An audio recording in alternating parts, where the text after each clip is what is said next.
अपने ही जब सामने खड़े हो जाएं, तो हाथ से धनुष गिर जाता है। कभी ऐसा होता है ना कि आप लड़ने की पूरी तैयारी में हो, लेकिन सामने मां, पिता, गुरु, भाई खड़े दिखाई दें तो हाथ कांपने लगते हैं। युद्ध अब बाहरी नहीं होता, अंदर से लड़ाई शुरू होती है। आज अर्जुन के मन की यही उथल पुथल हमें देखने को मिलेगी। श्लोक 26 का अर्थ है कि अर्जुन ने देखा उसके सामने खड़े हैं उसके पिता के जैसे लोग, दादा समान लोग, गुरु, मामा, भाई, बेटे, दोस्त, ससुर और कई अपने। जहां झगड़ा इतना बढ़ जाता है कि कोर्ट कचहरी की नौबत आ जाए और वहां खड़े दिखाई दें पापा गवाह बने हुए, मामा वकील हैं, भाई चुप है और दोस्त भी दूसरी साइड खड़े हैं।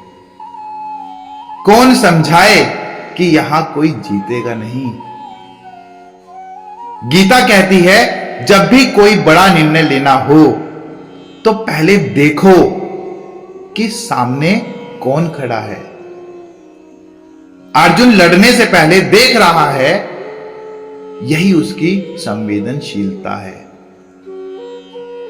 श्लोक 27 का अर्थ है कि जब अर्जुन ने अपनों को देखा तो उसका दिल भर आया, वो दुखी हो गया और कहने लगा। सोचिए, जब कोई बेटा देखता है कि उसके मां बाप जिन्हें वो सबसे ज्यादा मानता है आज एक ऐसे इंसान के साथ खड़े हैं जिसने हमेशा उसे नीचा दिखाया, तो दिल में कंपैशन आता है, पर कंफ्यूजन भी आता है। जब डिसीजन लेने में भावनाएं हावी होने लगे ना, तो वहीं रुककर स्वयं को देखना जरूरी होता है। गीता यही सिखाती है कि दिल से सोचो जरूर, लेकिन फैसला विवेक से करो, अपनी बुद्धि से करो। श्लोक 28 का अर्थ है कि अर्जुन कहता है, हे कृष्ण, जब मैं अपनों को युद्ध के लिए तैयार देखता हूं तो मेरे शरीर में कंपन होने लगती है, मेरा मुंह सूखने लगता है। कभी कभी जब हमें वो बोलना पड़ता है जो घर तोड़ सकता है, या कोई सच्चाई सामने लानी पड़ती है जो रिश्ता हिला सकती है, तो हमारी हालत भी अर्जुन जैसी हो जाती है।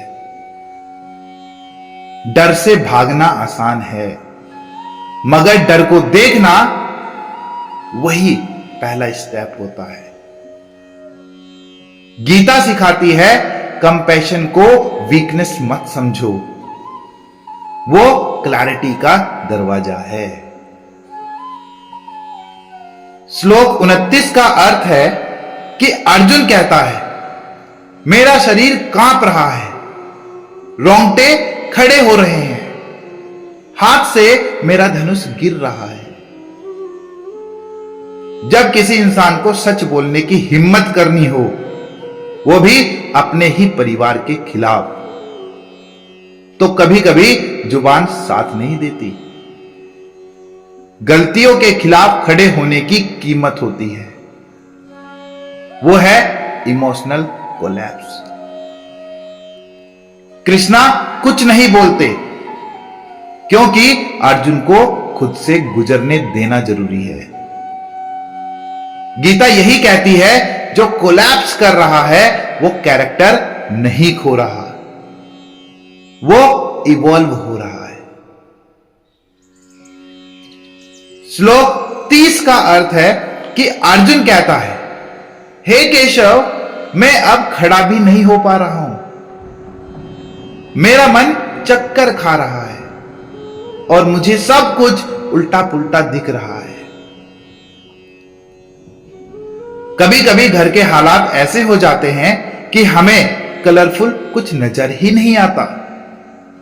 हर रिश्ता ब्लैक एंड व्हाइट लगने लगता है। आप सोचते हैं सच क्या है, कौन सही है, तो मैं क्या करूं? गीता यहीं से शुरू होती है।